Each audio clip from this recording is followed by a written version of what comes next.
샬롬 평안하십니까? 8월 28일 토요일 큐티 함께 하도록 하겠습니다.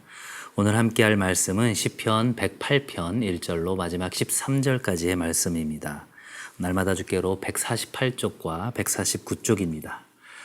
오늘 큐티의 제목은 주의 말씀 위에 확고하게 세운 마음 이렇게 되어 있습니다. 시편 기자인 다윗이 어떠한 마음을 정하고 있는지 한번 본문을 통해서 확인을 해보도록 하겠습니다. 내용 관찰 1번입니다. 시인이 마음으로 정한 것은 무엇입니까? 1절과 2절을 보시면 하나님이여 내 마음을 정하였사오니 내가 노래하며 나의 마음을 다하여 찬양하리로다. 비파야 수구마 깰지어다 내가 새벽을 깨우리로다. 아멘. 이렇게 되어 있죠. 여기서 마음을 정한다라는 것은 하나님께 절대적으로 신뢰하고 확신하는 그러한 마음의 태도를 이야기하는 것입니다. 나의 마음이 흔들리지 않을 것이라고 다짐하는 것이죠. 비파와 수금을 가지고 이른 새벽부터 열심을 다해서 그렇게 하나님을 찬양하는 모습은 바로 하나님께로 마음을 정한 시인의 그러한 마음을 잘 보여주는 장면이다. 이렇게 얘기할 수 있습니다. 내용 관찰 2번입니다. 하나님이 그의 성소에서 말씀하신 것은 무엇입니까? 오늘 본문의 이 7절부터 9절까지의 말씀을 보면 이 하나님께서 언약하신 그 언약에 대한 내용이 먼저 나와 있죠. 아브라함을 통해서 가나안 땅을 기업으로 주시겠다는 그 거룩한 약속을 창세기 13장에서 이야기를 하시죠. 그리고 이러한 하나님의 언약은 이 출애굽과 또 가나안 정복 전쟁을 거친 후에 여호수아를 통해서 성취되었습니다.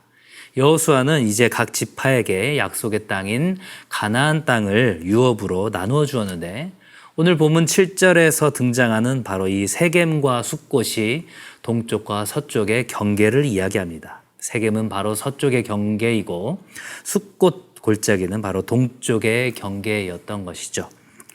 뿐만 아니라 이 요단 건너편에 있는 길르앗과 이 므낫세를 선택함으로써 백성에 대한 하나님의 소유를 분명히 하고 계십니다. 오늘 이 말씀을 통해서 바로 이 하나님의 계획하심 그리고 자기 백성을 선택하시는 것 그리고 언약 백성에게 주신 특권에 대해서 이야기를 하고 계시는 것이죠. 내용 관찰 3번 문제를 볼까요? 시인이 용감히 행하겠다고 선포하는 동기가 무엇입니까? 오늘 본문 13절에 보면 이렇게 고백하고 있지요.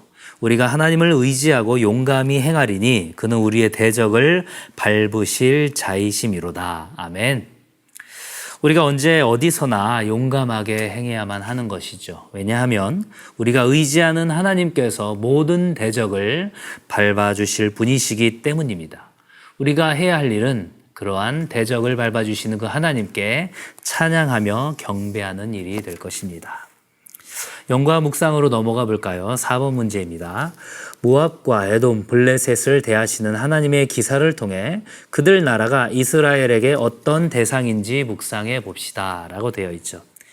하나님은 이스라엘 백성들에게 가나안 전체 지역을 차지할 수 있는 그러한 승리의 축복을 허락해 주셨죠.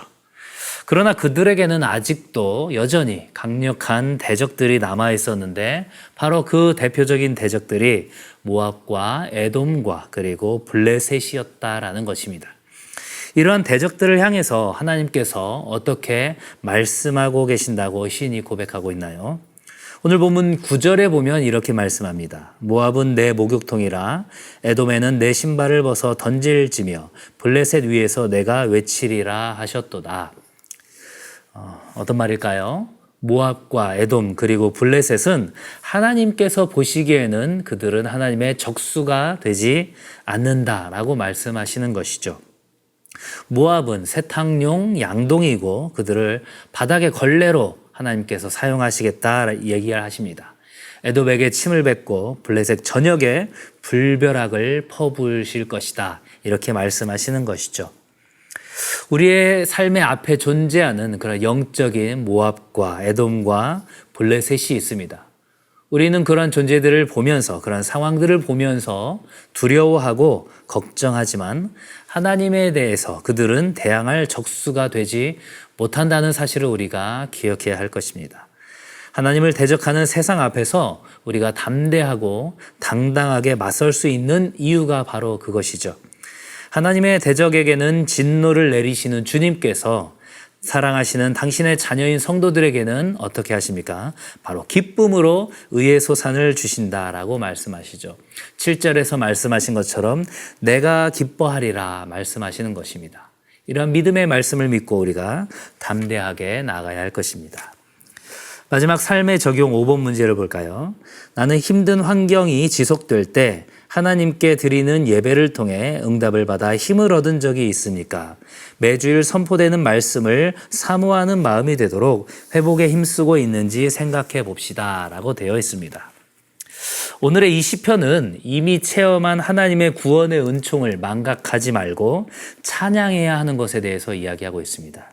또한 과거의 체험적인 신앙이 현재와 미래의 구원에 대한 확신에 대한 살아있는 근거가 돼야 한다라는 것들을 보여주고 있는 것이죠. 특별히 이 시편 108편은 두 편의 비탄시가 합쳐져서 이 승리에 찬 찬양시가 되고 있는데요.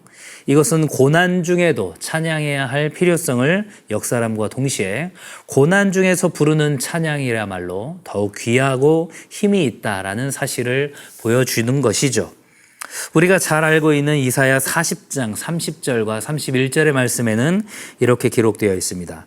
소년이라도 피곤하며 곤비하며 장정이라도 넘어지며 쓰러지되 오직 여호와를 앙망하는 자는 새 힘을 얻으리니 독수리가 날개치며 올라감 같을 것이요 다른 박질하여도 곤비하지 아니하겠고 걸어가도 피곤하지 아니하리로다. 아멘. 힘든 상황은 신자나 불신자 모두에게 찾아오는 현실이죠. 그러나 이 모든 것들을 대하는 자세는 확연히 다르죠. 불신자들은 어떻습니까? 나의 경험과 지식과 인맥과 재력으로 해결하려고 시도를 하지만 우리 믿음의 성도들은 어떻습니까? 바로 하나님의 주권을 인정하고 모든 시선을 하나님께, 주님께 고정하는 그러한 모습이 바로 예배자의 자세인 것입니다. 삶으로 우리가 드리는 예배 못지않게 공예배를 드리는 것, 매주일의 공예배도 중요하다는 사실을 우리가 실감하게 되는 요즘입니다. 이 예배 장소와 방법에 대해서 고민하던 사마리아 여인에게 예수님께서 예배자의 자세에 대해서 선포를 하셨죠. 요한복음 4장 24절에서 이렇게 말씀하십니다. 하나님은 영이시니 예배하는 자가 영과 진리로 예배할지니라. 아멘. 우리가 영과 진리로 예배하며 참된 예배자로 나아갈 때 우리의 힘든 상황들이 하나님 앞에서 회복되는 그런 능력들을 다시금 경험할 수 있는 우리 모두가 될 수 있기를 주님의 이름으로 간절히 축원합니다. 감사합니다.